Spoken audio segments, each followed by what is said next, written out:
Bonjour, alors donc c'est la sœur Bardolu. Alors aujourd'hui je vais parler d'un message que le Seigneur m'a mis à cœur et donc le thème de mon message c'est tout simplement ne laissez personne vous intimider, ne laissez personne vous intimider. Alors pourquoi ce thème? Parce que tout simplement bon, c'est ce que que le Seigneur me met à cœur, et aussi c'est parce que je constate que dans le corps du Christ il y a beaucoup ce genre de problème en fait, d'intimidation.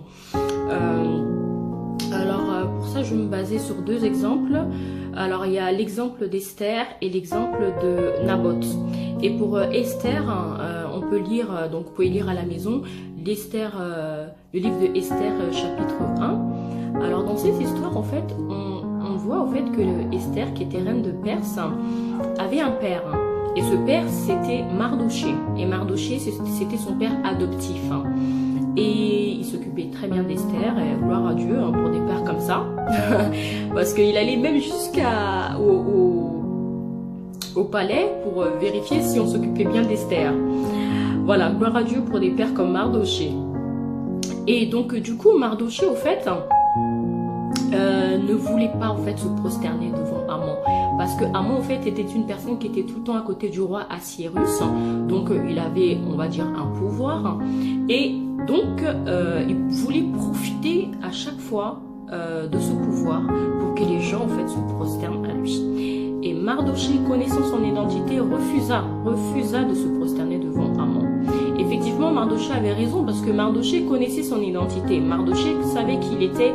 Mardoché savait d'où il venait. Et Mardoché, je pense, n'avait pas justement ce comportement-là, ne voulait pas tout simplement se prosterner devant Haman. Et Mardoché avait raison. C'est pour cela que j'encourage toute personne à ne pas se laisser intimider.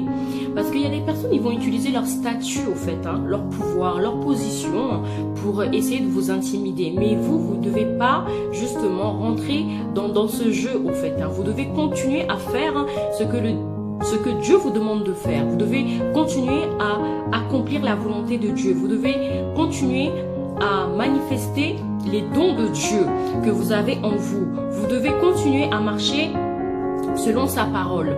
Parce que le but des Haman, c'est ça, c'est intimider.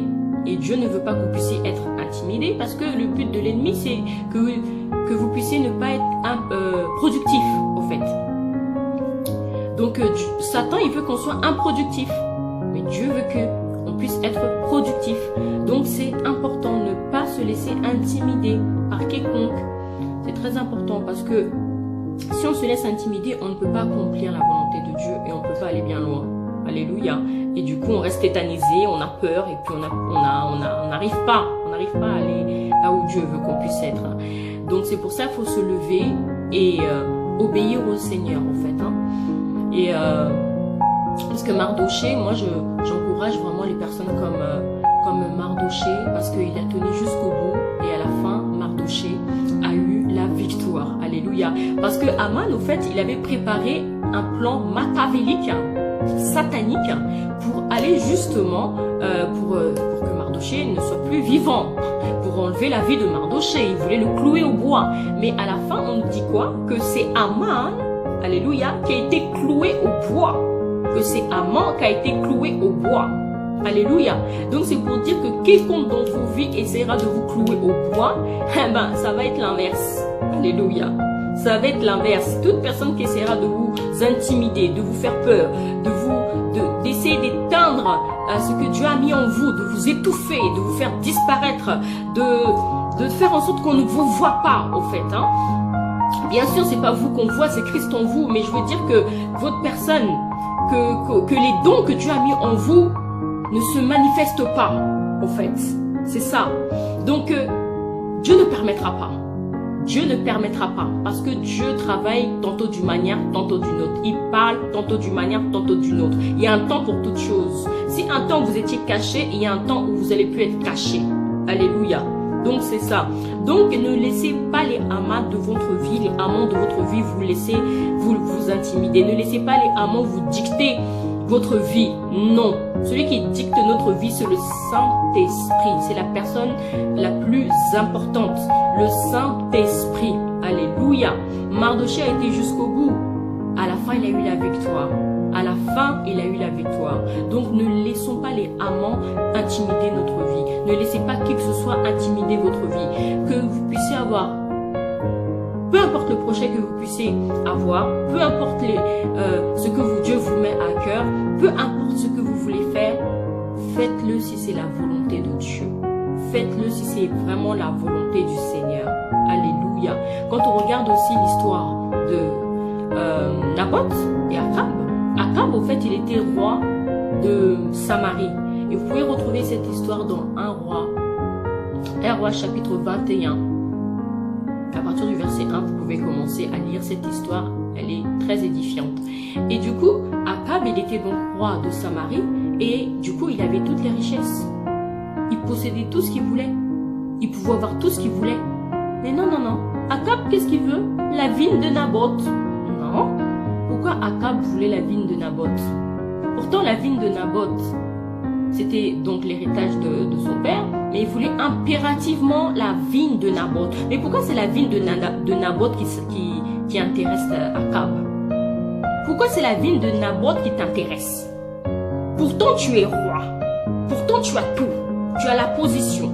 Tu as tout ce qu'il faut. Tu ne manques de rien. Mais non, non, non, non. C'est la vigne de Naboth qui t'intéresse. Mais pourquoi? Pourquoi cette méchanceté? Ce que Dieu te donne ne te suffit pas? Ce que Dieu te donne ne te suffit pas? Pourquoi vouloir avoir ce que l'autre a? Pourquoi convoiter l'autre? Pourquoi convoiter la vigne de Naboth? Et Naboth, il a dit non, je ne te donnerai pas l'héritage de mon père. Alléluia. Jusqu'à ce que Jézabel, son épouse, elle a préparé un plan machiavélique pour que Naboth meure. Alléluia. Vous vous rendez compte? Ils ont mis en place un jeûne pour qu'une personne décède. Mais c'est grave. C'est gravissime. C'est très très grave. Comment on peut jeûner pour qu'une personne puisse mourir? Comment on peut jeûner pour faire le mal? Comment on peut on jeûne pas pour faire le mal? On jeûne pour faire le bien. On jeûne pour avancer. On jeûne pour que la personne soit bénie. Mais on ne jeûne jamais pour démolir. On ne jeûne jamais pour tuer. On ne jeûne jamais pour blesser. On ne jeûne jamais pour faire de la méchanceté. C'est grave. Alléluia. Quand je lis cette histoire, ça me... je dis, mais Seigneur, mais comment peut-on arriver jusque-là? Oh Père, garde-nous. Garde-nous, Seigneur. Que le Seigneur nous garde. Parce que quand on voit les histoires comme Akab, comme, comment il s'appelle, Amon, mais on dit, le Saint-Esprit, mais quelles sont ces intimidations? Donc c'est ça, les gens veulent vous, il y a des personnes qui peuvent vous intimider par rapport à leur pouvoir, par rapport à leur statut, par rapport à leur position. Mais vous, qu'est-ce que vous devez faire?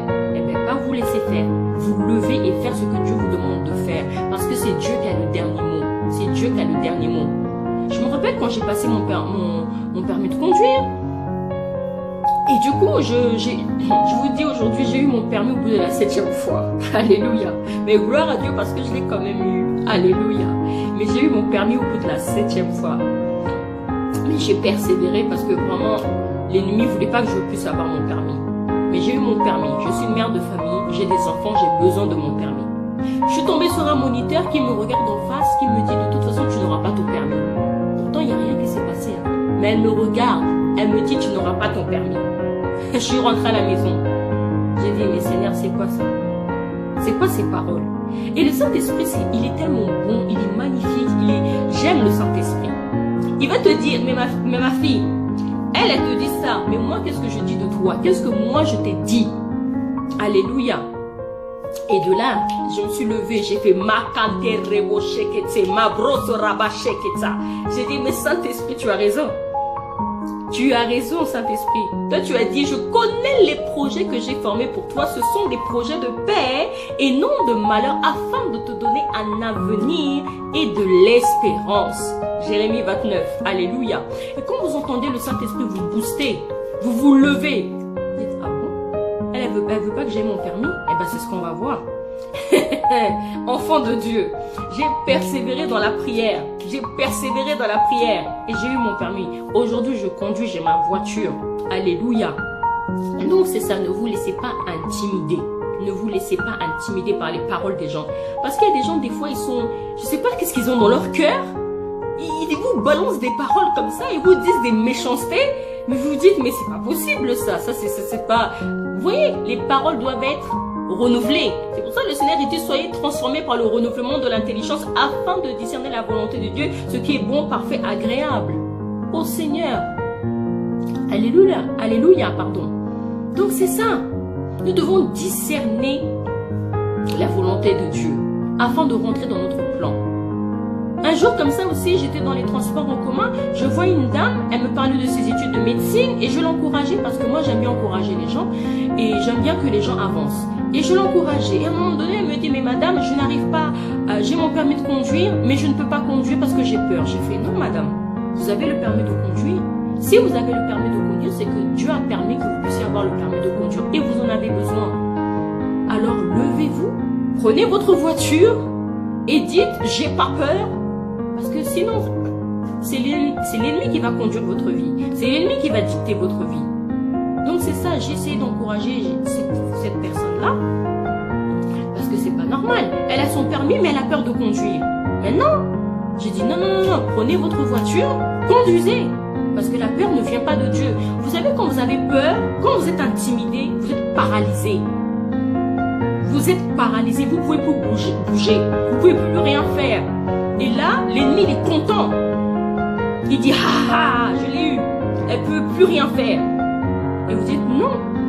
Vous refusez cela. Vous dites, je suis enfant de Dieu. La Bible dit que Dieu a formé pour moi des projets de paix. Vous rappelez la parole. Alléluia. Vous rappelez la parole de Dieu. Donc c'est ça, ne vous laissez pas intimider. Parce que le but de l'ennemi, c'est de vous rendre en fait, comment on dit ça, que vous ne portez pas de fruits au fait. Improductif. Mais Dieu veut que nous puissions être productifs. Dieu veut qu'on puisse être productif. Il ne veut pas qu'on reste assis à rien faire là comme ça. On est là pendant des années, on s'assoit, or que vous avez reçu le Saint-Esprit. Mais attendez, le Saint-Esprit, il est en vous, ben levez-vous dans votre domaine. Et j'ai toujours dit qu'il n'y a pas que les ministères de la parole de Dieu. Vous pouvez être médecin et servir le Seigneur. Vous pouvez être, je sais pas, dans le social et servir le Seigneur. Alléluia. Mais en tout cas, levez-vous. Levez-vous, levez-vous. Le Seigneur y reviendra. On ne sait pas quand, on ne sait pas comment, on ne sait pas quand, on ne sait pas où, mais Dieu, il est à la porte. Regardez les temps qu'il y a dehors. Les temps sont vraiment difficiles et ça va être encore pire. Pour celui qui n'a pas le Seigneur, ça va être difficile.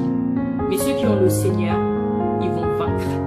Alléluia. C'est pour ça que j'invite encore aujourd'hui à toute personne qui n'a pas accepté le Christ en tant que Seigneur et Sauveur. Priez chez vous. Vous dites, Seigneur Jésus, je te demande pardon pour mes péchés.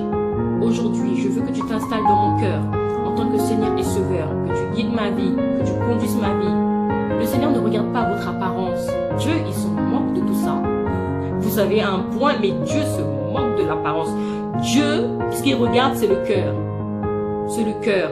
Et de marcher selon sa parole. Et de fuir le péché. Et d'abandonner le péché. Et de marcher en nouveauté de vie. Voilà ce que Dieu regarde. Je vous dis à très bientôt. Que Dieu vous bénisse.